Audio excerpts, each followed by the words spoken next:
Screwtape Letters, letter number 3. You're going to love this one, and you might hate it at the same time.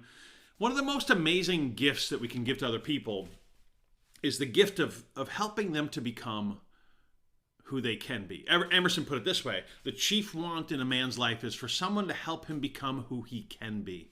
If you close your eyes for 5 seconds and you ask yourself this question, or if you get yourself to think about this idea, somebody will pop into your head. Here's the question, or here's the idea.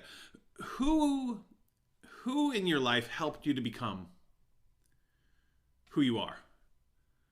A person that you wouldn't be who you are were it not for their influence. And maybe it was because they encouraged you, challenged you, inspired you, confronted you, showed you that there was a different potential for you. I don't know.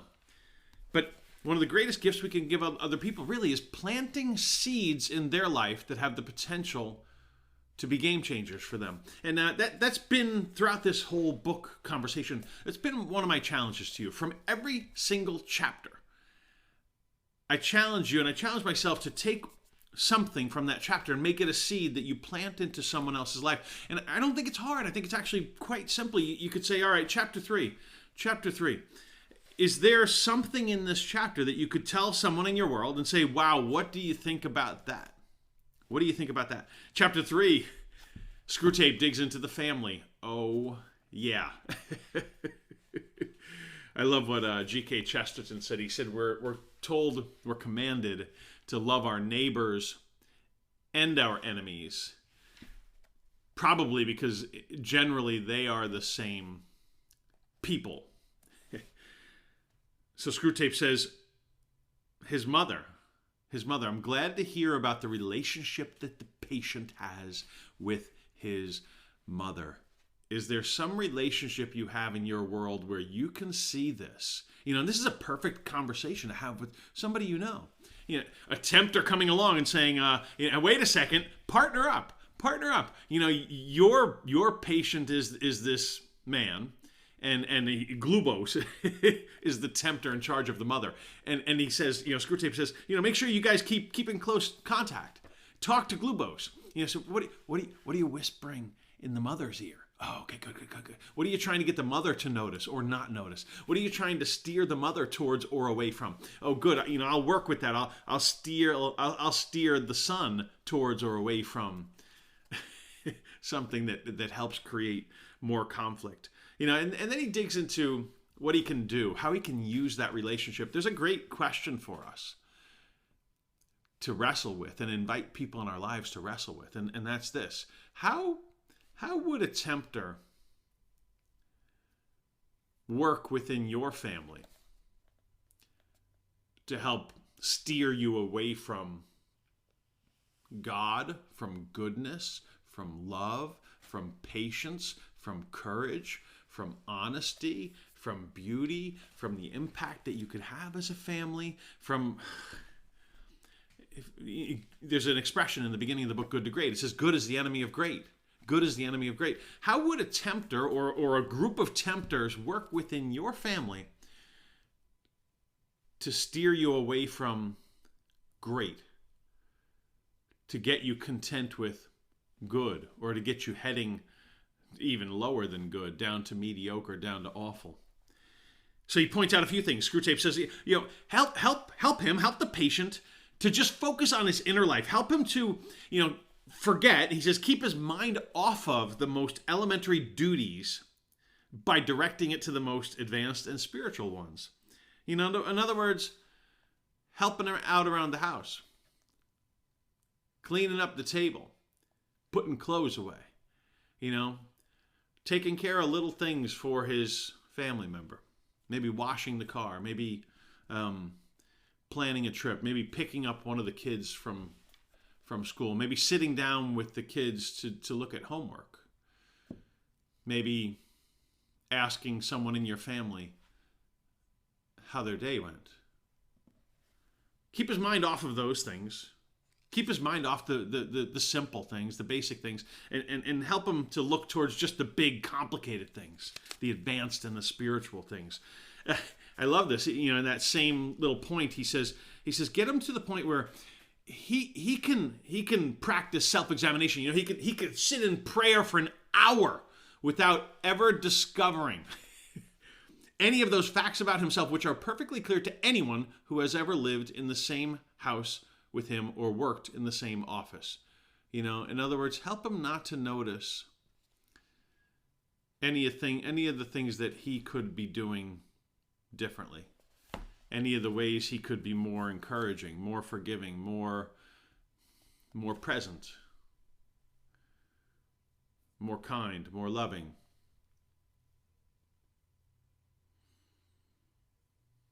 Help him not to notice those things. Help him to notice other stuff, the big. Keep it vague, almost. Keep it vague. The second point Screwtape makes is, he will pray for his mother. Make sure it's not his mother he's praying for. Make sure he's praying for, this vague picture of his mother. Get him to see her in one way in his prayers and a different way in the real life. He says, I had one of my patients that I got this gap so big between what he thought he was praying for and what he saw, that she could be praying, or he could be praying, and then berating or insulting or screaming at the real wife or son or husband or mother or father at the blink of an eye. Third point he makes is that when two humans have lived together for many years, tone of voice and facial expression can make a big impact. I have a lot of kids in my world, and one of them, a lot of nieces, nephews, and two daughters. And one of the young girls recently was talking about school, and she said, one of my classmates just, I don't know, she was so mean today. I said, what do you mean? She said, she was making faces. Every time we saw each other in class or in the hall, every time we saw each other, she was making faces at me like, I raised my hand in class, I answered a question, and she looked over and she was like, I said, oh, wow, she was making faces at you? I said, are you sure? And she said, oh, yeah, no, she was making faces at me. I said, did she realize she was making faces at you? And she said, no, I confronted her. I said, why do you keep making faces at me? And she said, no, I'm not making faces at you. You're making faces at me. And this young girl in my family said, I wasn't making faces at her, but she was making faces at me. I said, well, are you sure? She said, yeah. She said, maybe she didn't realize that she was making faces at me, but she was. I said, oh, Screwtape, Uncle Screwtape. I said, oh, well, maybe she was making faces at you, but she didn't realize she was making faces at you. Yeah. I said, is it possible that you were making faces at her, but you don't realize that you were making faces at her? And she said, no. Now that's funny. Sort of. Right? I mean, you have somebody in your world who makes faces or has a certain tone, or when they say things, they say it in a way, right? And he says, make sure that even if the words aren't offensive, even if the actual message communicated isn't offensive, maybe in any way, shape, or form, make sure that the patient notices the tone, notices the facial expression, notices, what maybe wasn't said but must have been implied. Must have been there. Do you see this anywhere in your interactions with people?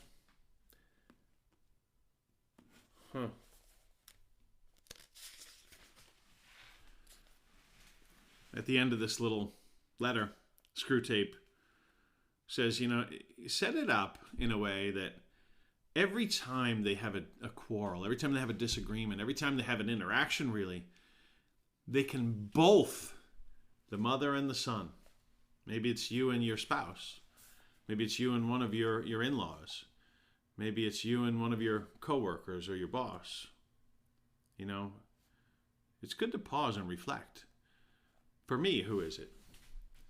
Who's the easiest one for Screwtape to drive a little wedge between me and that person. Where, I text them, and if they don't respond, I assume something. If they respond a certain way, I assume something. I read tone, I read voice and accusation, or resentment, or I read a judgment into their communications. He says, get them to the point where they can go away from every quarrel convinced, or at least very nearly convinced, that they are quite innocent. There's one last question we have to play around with in this chapter, and that's this. He ends the letter, Screwtape, saying, remember the enemy's story about the older brother. He's talking about the prodigal son, right? Jesus starts the story. He says a man had two sons. So the story is really about three people. It's about the man and the two sons, not just the prodigal son. And the older brother,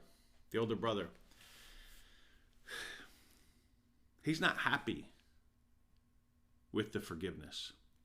And Screwtape is saying, get the see if we can work on that angle, on a spiritual pride. Like, look what I've done, look what I've been doing, and you haven't. We're not in the same place here. Work on that spiritual pride. How's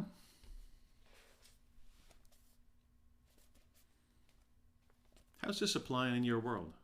How will you share this idea with someone in your world? I bet if you close your eyes for a couple seconds and pray, say, God, help me to figure out a few people I can share this with. I bet he puts someone in your mind almost instantly. I bet maybe he puts 2 or 3 or 5 people into your mind almost instantly. And then maybe you say, God, help me see, when and how and where, and like, what's the right way to bring this up? And then run with it. Maybe you share the chapter with them. Say, I'm reading this chapter, and wow, really gets me thinking. What do you think about it? Really, ultimately, it's 2 pages front and back in my book. Plant the seed. Such a pleasure to be with you. Thanks for the chance to work with you in this journey.